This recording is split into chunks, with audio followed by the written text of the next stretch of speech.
क्या आपको right after delivery privacy मिली है क्या? हॉस्पिटल में भी एंड घर पे तुरंत आने के बाद।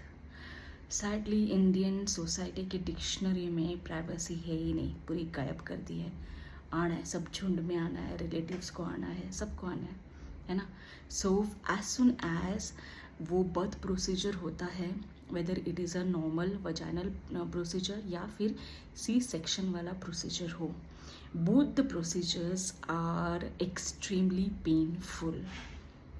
एंड वो एक जो एग्जॉशन होता है वो सर्जरी के बाद जो पेन होता है वो ट्रॉमा लेवल से वो जो औरत गुजरती है, सबसे पहले तो उसको रेस्ट की ज़रूरत होती है एंड उसके बाद उसका अपने बेबी के साथ जो चैलेंजेस होते हैं, है ना, जैसे कि स्किन टू स्किन उसको देना होता है अर्ली आवर्स में, एंड अपने पार्टनर का इसमें उसको बहुत ज़्यादा सपोर्ट चाहिए होता है।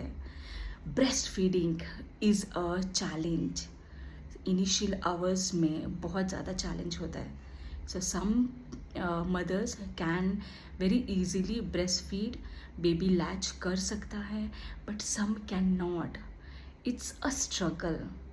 We have to see lactation experts and पूरा बॉडी ऑलरेडी सोर होके रहता है, इन्फ्लामेशन रहता है, पेन रहता है, ब्रेस्ट के अलग चैलेंजेस होते हैं, है ना?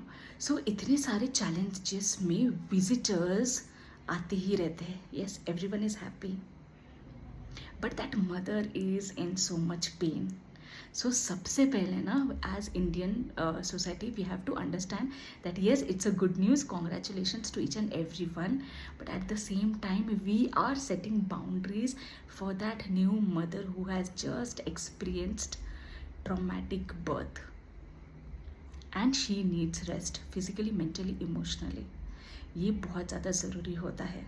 सो initial few hours, initial few days उसको वो प्राइवेसी देना चाहिए। It's a need to recover her own self, to connect that deep bond with her own baby, है ना? And lastly, not to forget that baby needs protection in the initial days from infections or any kind of overstimulation। Baby के लिए ना अभी भी वो वूम के अंदर वाला ही फीलिंग होता है, उसके लिए ये जो आउटर वर्ल्ड होता है वो डिफरेंट होता है। उसको अपनी मम्मा का ही स्मेल उसके निपल्स के थ्रू पता चलता है, वो वहाँ पे सेफ फील करता है। सो अगर यहाँ पे बहुत सारे विजिटर्स आते हैं एंड बेबी अनकंफर्टेबल होता है, बेबी की नींद नहीं होती है, बेबी क्रैंकी होता है, रोता है, उसको एवरी 2 आवर्स उसको भूख लगती है, बहुत ज़्यादा बेबी के भी चैलेंजेस होते हैं। So it is our duty to very nicely and politely restrict every family member that may be a certain days के बाद, 7 days या 15 days के बाद, you know, they can come and visit the baby. And whatever protocol that parents have set for their baby, everyone has to listen।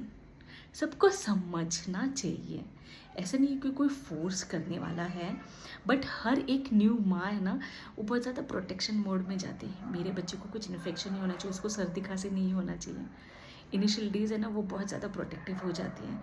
सो यहाँ पे उसके हर एक concern को सुनना चाहिए और वैलिडेट करना चाहिए, ना कि बोलना चाहिए कि अरे यार हमने भी तो बच्चे पैदा किए थे एंड हमने तो इतने सारे किए थे तो कोई बीमार नहीं पड़ा था।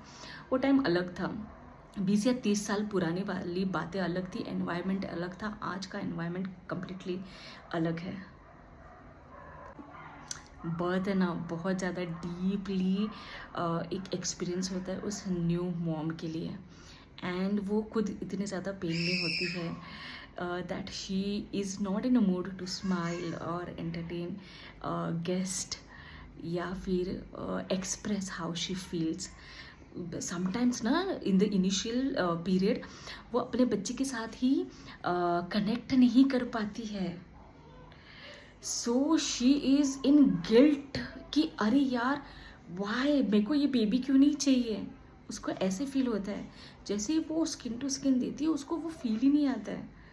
सो हर बॉडी रिजेक्ट्स, हर बॉडी जम्प्स, पूरा अलग ही फेस चलता है उसका। उसमें से अगर हम बहुत सारे लोग जाके वहाँ पे गलती करेंगे तो बहुत ज़्यादा डिफ़िकल्ट होता है. So please very healthy and sweet boundaries आप अपने रिलेटिव्स के साथ या फिर फ्रेंड्स के साथ करनी चाहिए. And husband should do this, because अगर औरत बोलती है तो उसको तो नाम तो लेबल तो देते ही हैं, बट अगर आदमी बोलता है तो उसको कुछ नहीं बोलते हैं. Take care.